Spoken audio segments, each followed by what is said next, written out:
2, 1. Art history students, thanks for watching this video. It's my day off, so I didn't shave. I'll probably make mistakes on some of the words I say to you right now, but I'm going to try to do a little more personal, quick video for you on my day off. I emailed all of you this morning to take a look at that 1619 history project. It's very relevant right now. If you look on the news, you'll see why. Again, all in the next 2 weeks, pre-Columbian, Mesoamerican, Middle America. I'm already studying like crazy. I have found out all kinds of information. All right, ceramics, digging clay. You can make anything you want out of clay. It gives you goosebumps when you work with it because it activates that passion. It activates that connection. And again, you can make anything you want with your clay. Today, I'm going to use the potter's wheel for you. This was invented in the Sumerian culture, the Fertile Crescent, the cradle of civilization. When we get to the areas of Iran and Iraq and some of that area, the Mesopotamian cultures, we're going to see amazing inventions. The Sumerians have been credited with inventing writing, arithmetic. Their ziggurat temples are huge. Anyway, this is the potter's wheel. The Sumerian culture started this, and then it was in almost every culture. A lot of the sculpture and pottery that we see out of clay is handmade also. Again, pay attention to all the stuff that comes out of the tombs from almost every culture. This is how we found out so much about our history in the past. This is an electric wheel. There's kick wheels. There's wheels that other people spin while the potter works. The potter has been busy for thousands of years because without the containers, we couldn't survive.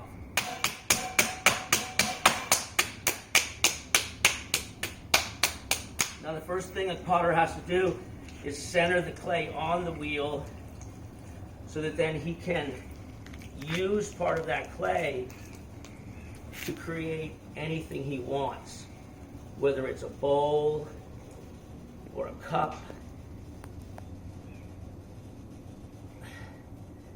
And then he'll have little tools like a stick or a wire to cut off the individual pots as he moves along. Today I have something in mind that I want to make for you.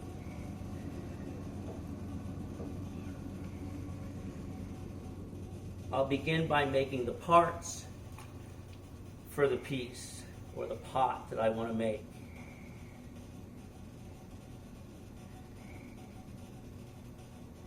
The way that we succeed in life is by making and focusing on small parts of what we're doing. And then after a few weeks, we put those parts together and we have something big, something larger that we've accomplished. Also, in today's culture, it's very important to collaborate with people and use each other's skills to create. So far I've created a spout, a lid. This will be a handle, and I'm using the pressure from my hands, the rotation from the wheel, and the water to create my clay however I want. This will be a handle. I think some of you might be starting to see what I'm creating here for you today on my day off, but I love this class so much that I'm working it 24/7. I so appreciate all your emails and the way that you're personally getting in touch with me. There's so many different ways that the class is doing it. Now this will be the teapot's body. And a lot of times potters will use what's called calipers. In this class, I will teach you many different mediums. Medium is our third vocabulary word. You guys explain to me what medium means in class. This is a medium. Clay is a medium. Okay, teapot. Anyway, the calipers are used to measure the lid so that it fits inside your container.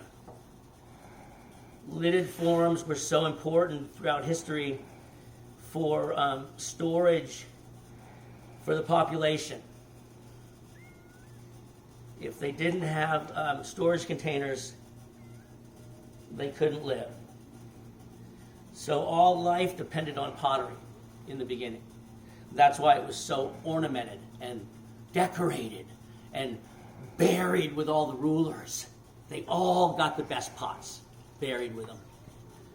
Okay, here's a little bit of a body for our teapot. And we'll hope that the lid fits in this seat right here.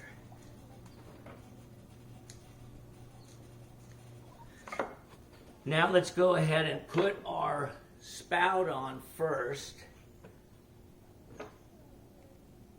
Cut some of it off. Now, if you're a professional potter, you're going to be taking a little more time. You're going to be doing this in a little slower fashion. And that'll work out for you a little better. There's our lid. Here's our handle. And if you take your time a little bit more, the parts will, again, go into the kiln easier. But again, day off, I want to make this video kind of quick. We're getting towards the end. We'll put our teapot right here for a second. And then I'll make for you the last part. This is fun. I'm having fun. I'm not on the internet. I'm not looking at any screen. I'm getting dirty.